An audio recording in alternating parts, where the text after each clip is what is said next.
Thank you for joining Wars of the Rosies.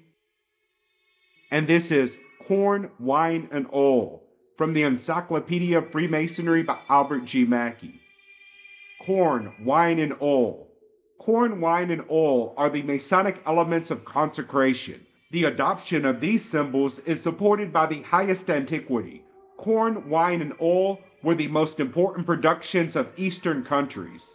They constituted the wealth of the people and were esteemed as the supports of life and the means of refreshment. David enumerates them among the greatest blessings that we enjoy and speaks of them as wine that maketh glad the heart of man, and oil that maketh his face to shine, and bread which strengthens man's heart. Psalms 104:15. In devoting anything to religious purposes, the anointing with oil was considered as a necessary part of the ceremony, a rite which has descended to Christian nations. The tabernacle in the wilderness and all its holy vessels were, by God's express command, anointed with oil. Aaron and his 2 sons were set apart for the priesthood with the same ceremony, and the prophets and kings of Israel were consecrated to their offices by the same rite.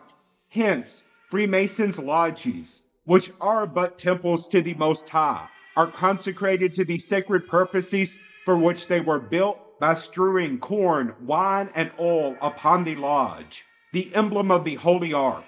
Thus does this mystic ceremony instruct us to be nourished with the hidden manna of righteousness, to be refreshed with the word of the Lord, and to rejoice with joy unspeakable in the richness of divine grace.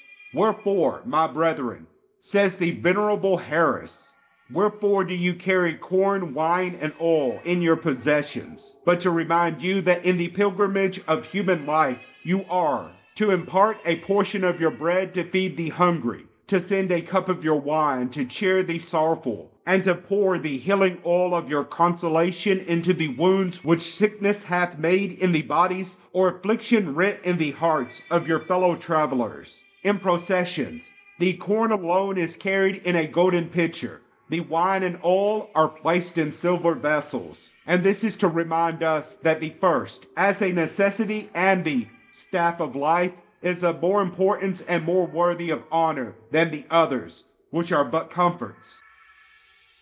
Thank you for watching, and please don't forget to share, like, subscribe, and comment. And if you can, please consider donating to Wars of the Rosies. Links to PayPal and Patreon are in the description. Thank you so very much.